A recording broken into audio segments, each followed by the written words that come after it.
जय हिंद दोस्तों, मेरा नाम तौकीर अंसारी है और आज हम इस वीडियो में इट का प्रयोग सीखेंगे कि इट का इस्तेमाल कहाँ कहाँ होता है। तो आज की वीडियो शुरू करते हैं।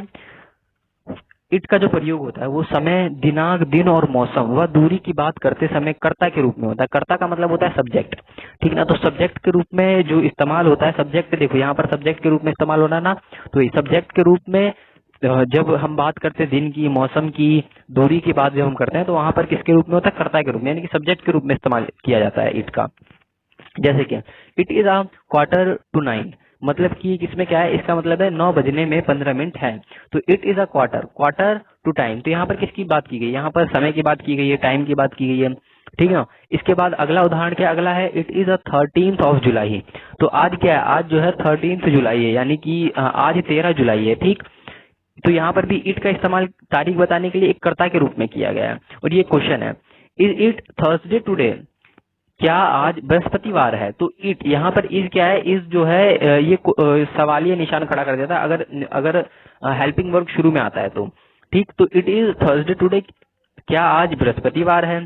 It is a very hot day today, इसमें क्या है? आज काफी गर्म दिन है, ठीक। या फिर आज काफी गर्मी है, तो it is a very hot, यानी कि वेरी हॉट टुडे। टुडे क्या है यहाँ पर? टुडे आज, आज मतलब आज है। और यहाँ पर हॉट हॉट हॉट की बात की गई है, और टुडे यानी कि मौसम की बात की गई है यहाँ पर ना, ठीक ना। तो ये मौसम की बात है। मौसम की जब बात होती है तो वहां पर भी इट का प्रयोग किसके लिए किया जाता है? इट का प्रयोग किया जाता है एक कर्ता के रूप में, यानी कि सब्जेक्ट के रूप में किया जाता है।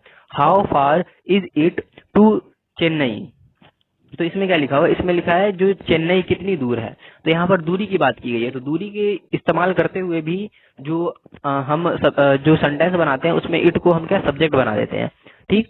ये तो हो गया हमारा क्या है कि इट का प्रयोग कर्ता के रूप में यानी कि सब्जेक्ट के रूप में समय के साथ होगा, दिन के साथ होगा, दिनांक के साथ होगा, मौसम के साथ होगा और उसके बाद दूरी के साथ होगा। इसके बाद अगला है वो निर्जीव वस्तु और लघु प्राणी। देखो निर्जीव वस्तु क्या होती है? निर्जीव वस्तु ऐसी वस्तु होती है जो कि सांस ना ले सकती है, जो बढ़ रह सकती हो, जो खाना वाना ना खा पाती हो। जैसे कि कुर्सी हो गया, घर हो गया, पंखा हो गया, माइक हो गया, ठीक है ना। ये सब चीजें क्या है? ये सब एक निर्जीव वस्तु है। और लघु वस्तु वे होती है जो जीव तो हो मगर छोटी मोटी जीव है, जैसे कुत्ता हो गया, बिल्ली हो गया, इसके बाद चूहा हो गया। ये सब क्या है? ये सब लघु प्राणी है ना। इसीलिए देखो अब उदाहरण देखते हैं। इट इज अ चेयर, ये एक कुर्सी है, ठीक। तो it is a chair, chair क्या है? एक निर्जीव वस्तु है, तो इसके लिए क्या इट का इस्तेमाल किया गया। इसके बाद Mohan has a puppy, Mohan के पास क्या है? एक पपी है। ही लव्स इट, और वो क्या है? उससे मोहब्बत करता है। ये इट का इस्तेमाल किसके लिए किया गया? इट का इस्तेमाल जो किया गया पशु के लिए किया गया, ठीक। इट का इस्तेमाल किसके लिए किया गया? पशु के लिए। तो यहाँ पर जो पपी है, पपी के लिए यहाँ पर इट का इस्तेमाल कर दिया गया। मोहन के लिए यहाँ पर ही का इस्तेमाल किया है, ठीक। अभी मैंने एक सर्वनाम की वीडियो बनाई थी इससे पहले, अगर आपने नहीं देखी हो तो उसका लिंक मैं हूं ना आपको डिस्क्रिप्शन में दे दूंगा, या फिर अभी आई बटन पे आप क्लिक करके देख सकते हो। और अगर आपको वीडियो अच्छी लगी हो तो लाइक करो और हमारे चैनल को सब्सक्राइब कर लो, ठीक दोस्तों। आगे देखते हैं। आगे है इसके बाद कभी कभी ये व्यक्तियों के लिए भी प्रयुक्त होता है। कभी कभी ये क्या है? इसका एक अगला प्रयोग है, व्यक्तियों के लिए भी कभी, मतलब बस ये क्या है? रेयर कंडीशन होता है, वहीं पर ही कभी ये व्यक्तियों के लिए प्रयोग होता है। जैसे कि is it Sita sitting here, मतलब कि इसका अर्थ क्या है?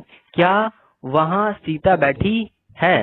तो यहाँ पर जो इट का इस्तेमाल किया गया ये सीता के लिए किया गया है, ठीक ना। तो ये क्या एक रेयर कंडीशन है, कभी कभार हो जाता है, ठीक। इसके बाद ये है नो इट इज मीता, इसके बाद क्या? नो मतलब नहीं, इट इज मीता, वो मीता है, ठीक ना। तो यहाँ पर वह, ऐसे तो देखते हैं हम लड़कियों के लिए तो शी का इस्तेमाल किया जाता है, मगर क्या है यहाँ पर शी का इस्तेमाल नहीं करके इट का इस्तेमाल कर दिया गया, ठीक ना। तो ये क्या है? ये एक तरीके से ये कभी कभार हो जाता है, कोई व्यक्ति कर देते हैं, इसीलिए यहाँ पर कभी कभार का रखा है। कभी कभार व्यक्तियों के लिए भी किसका इस्तेमाल किया जाता है? इट का इस्तेमाल कर दिया जाता है, ठीक। अब आगे देखते हैं। अब देखो जो आगे है कि कुछ जो क्रियाओं जैसे कि अपीयर के रूप में, जिसका मतलब होता है देखना। इसके बाद हैपन मतलब होना होता है। सीम मतलब क्या होता है? लगना होता है।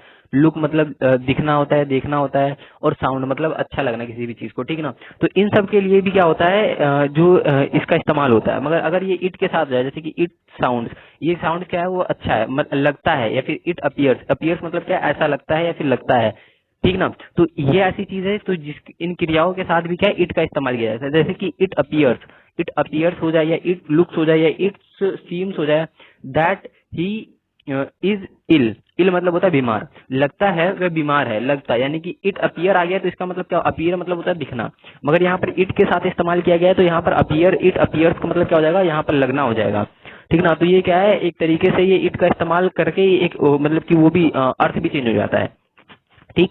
तो इट अपीयर्स, इट अपीयर्स मतलब ऐसा लगता है वह बीमार है, तो यानी कि it appears that he is ill. इसके बाद अगला क्या है, अगला है it will never happen again in my life, ये मेरी जीवन में अब कभी नहीं होगा। तो इट का इस्तेमाल जो है यहाँ पर क्या है, एक मतलब किसके साथ किया गया, हैपन के साथ किया गया ना, तो वहीं पे यही है, इट विल नेवर हैपन, यानी कि ऐसा नहीं होगा अगेन इन माई लाइफ, मेरी लाइफ में, ठीक ना। अब देखो, अब ये जो है एक है अस्थायी कर्ता के रूप में, अस्थायी कर्ता के रूप में, अस्थायी कर्ता, अस्थायी कर्ता क्या होता है, मतलब कि इसमें क्या है, एक तरीके से जो कर्ता होता है ना वो निश्चित नहीं होता, जैसे कि it is certain that you are a good person, ये तो तय है, तो यहाँ पर इट इज सर्टेन का इस्तेमाल आ गया ना, तो ये तो तय है कि तुम अच्छे आदमी हो, तो अस्थायी करता है, ठीक। इसके बाद आ गया it is easy to find fault with others, ये बहुत आसान है कि हम दूसरों में क्या कर सकते, गलतियां निकाल लें, तो ये क्या है, दूसरों की गलतियां निकालना बहुत आसान है, तो it is easy to find fault with others, ठीक। अब आगे देखते हैं, आगे है कि बाद में आने वाले नाउन या प्रोनाउन के ऊपर जोर देने के लिए, बाद में आने वाले नाउन प्रोनाउन, नाउन मैंने आपको बताया नाउन क्या होता है, अगर आपने नहीं देखा तो मैं क्या है वीडियो के डिस्क्रिप्शन में या फिर मैं जो वीडियो के एंड में ना ये वीडियो मतलब कि मैं एंड स्क्रीन में लगा दूंगा, तो आप देख सकते हो, ठीक। प्रोनाउन पे भी मैंने वीडियो बना रखी है, तो वो भी आप देख सकते हो प्रोनाउन किसे कहते हैं, ठीक ना। तो क्या है कि बाद में आने वाले नाउन या फिर प्रोनाउन पे जोर देने के लिए, इट वाज आई, यानी कि मैं था, क्या मैं था, it was I who first stepped in, मतलब कि वह मैं था जो सबसे पहले अंदर आया था, तो यहाँ पर क्या है, ये जोर दे रहा है, वो मैं था कि वो मैं था, ठीक ना। तो ये क्या है, एक जोर दे रहा है, इट वाज यू, वो तुम थे, हु स्पॉइल्ड द गेम, जिसने क्या गेम खराब कर दिया, ठीक ना। तो ये क्या है, इसमें क्या है, यहाँ पर जो इस्तेमाल किया जा रहा है इट वाज आई, यहाँ पर इस्तेमाल किया जा रहा है इट वाज यू, तो ये किसके लिए इस्तेमाल किया जा रहा है, ये यहाँ पर जो इट का इस्तेमाल ये जो करता है, यानी कि जो ये सब्जेक्ट है आई, इस पे जोर देने के लिए किया जा रहा है। तो दोस्तों आज की वीडियो समाप्त होती है, अब हम मिलेंगे अगले वीडियो में, और इसके लिए आप देखने के लिए शुक्रिया, थैंक यू। और अगर आप अभी तक बने हुए हो तो वीडियो को लाइक कर दो, यानी कि आपको अच्छा लग रहा है वीडियो। थैंक्स फॉर वॉचिंग दोस्तों।